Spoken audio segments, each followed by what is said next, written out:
Like father, like son. Welcome back, guys, to Fog Entertainment. We are here with yet another part review. Is season 6, episode 7. We're getting close, man. We're getting very, very close to the ending of this OG part. Of course, there's a lot of spin offs. I'm really looking forward to getting stuck into them. But I mean, first of all, we've got to wrap up the original show. And how are they going to wrap this bad boy up? Not I like about TV shows. See, when you get to like the final couple of episodes of it, and it just feels like all out chaos, and literally anyone could die. I really like that in a show. I felt that way in Breaking Bad. Felt that way in Sons of Anarchy. I feel that way here. And I mean, there's other TV shows like Sopranos and shit that have a similar sort of feeling, but I like that. I like a sense of unpredictability going into my TV show finales, and that's exactly what's going on with Bar now. Yes, of course, there still is like another like 10 episodes, 9 episodes to go here, but shit is hitting the fan, and we kick off this episode with essentially Ghost. He's had enough of Tariq shit. After the last episode with him finding out, well, basically putting two and two together that Tariq got helped Tommy wipe out Joe Proctor. This episode, he gets a gun and puts it in Tyreek's face, and I'm like, holy moly, man! Ghost is seriously going to this level here, and he teaches his son, and he gets his son to give him all his drug money. And he's like, it's all right. He's got to go to school now, and everything's going to be all right, Tasha. Don't worry, he respects me now. I'm his father. Tariq overhears this conversation a wee bit later. It's like, I just don't really buy this. We see Keisha and Tommy talking, and it looks like we're going to get Tommy versus Ghost. And I swear to God, right? I say it looks like we're going to get Tommy versus Ghost. How many times have I said this?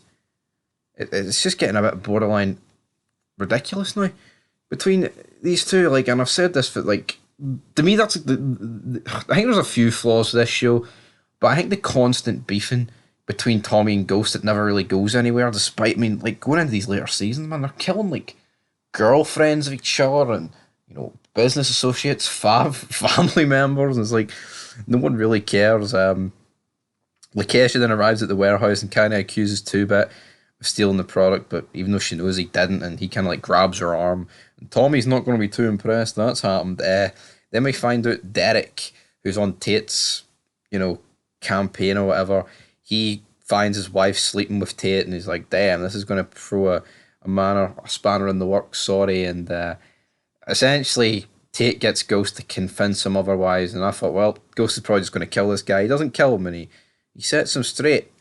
He's like, Derek, we need this to happen, but we'll get you a higher up position, and you'll make a wee bit of money out of Tate. Kesha then is confronted by Tyreek at Tommy's house, and this is when Tyreek begins to plant seeds here, because he finds out that there's this beef, and then later in the episode he tries and puts Ghost in a dangerous position by having to go to Keisha, and obviously knowing the whole entire beef there, so that could seriously spiral out of control. Meanwhile, for Sax, shit is absolutely hitting the fan for him, but now there's pictures of Dre up in the boot, because of course he's being used on Coleman's, not Coleman's, Dre is being used on Tate's like promotional images now, because Tate managed to get one black kid back from the system, sort of talk going on there. Tommy then meets one of Peter's, not Peter's, is it Peter? Jason, that's his name. I keep calling the guy Peter, man. That's his name, Jason. Who else was called Peter in this show? Not too sure, but and of course it's played, the actor here played Sucre in Prison Break. Hope we get to see more of this guy. This could potentially be setting up one of the spin-offs, maybe, hopefully. Maybe we could see that. Dre then meets with Tyreek.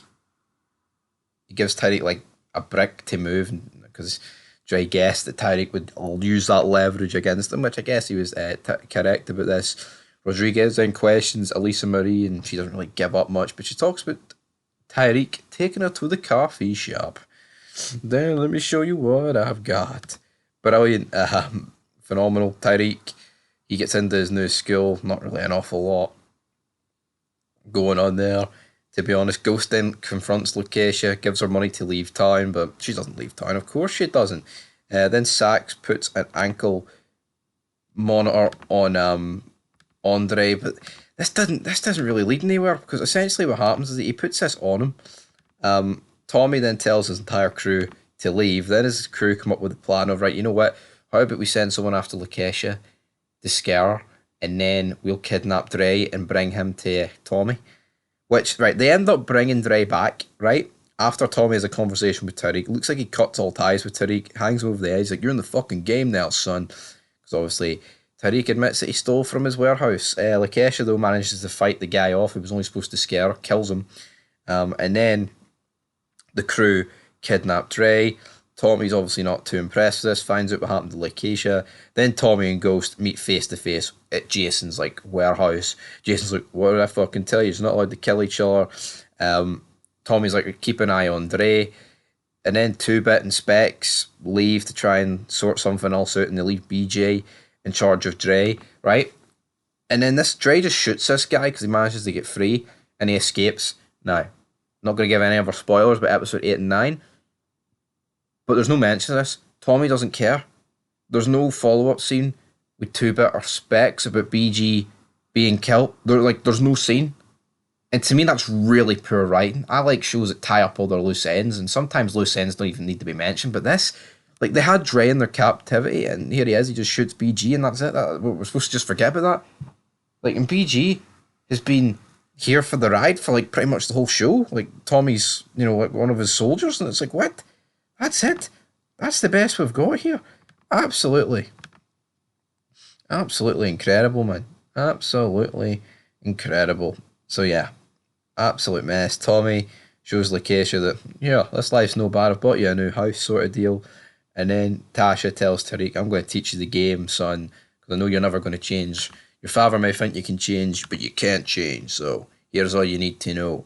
End of the episode. So it looks like Tariq is properly going to become Ghost, but I just don't get, like, they kidnap Dre and then he gets himself free and there's like no follow-up to it. Now, in the next couple of episodes, there's bigger fish to fry for Tommy, but like at the start of the next episode, like there's no mention of BG being dead or whatever. It's just very weird why that would happen. Like, it's not even like Dre just slipped out the back door and everyone forgot about it. Like, he fucking dropped one of your Primaris, one of your movers, one of your earners, one of your soldiers, and there's no mention. Didn't get this. But anyway, guys, I'll give this episode a 7 out of 10. That's it for Like Father, Like Son. Until then, peace.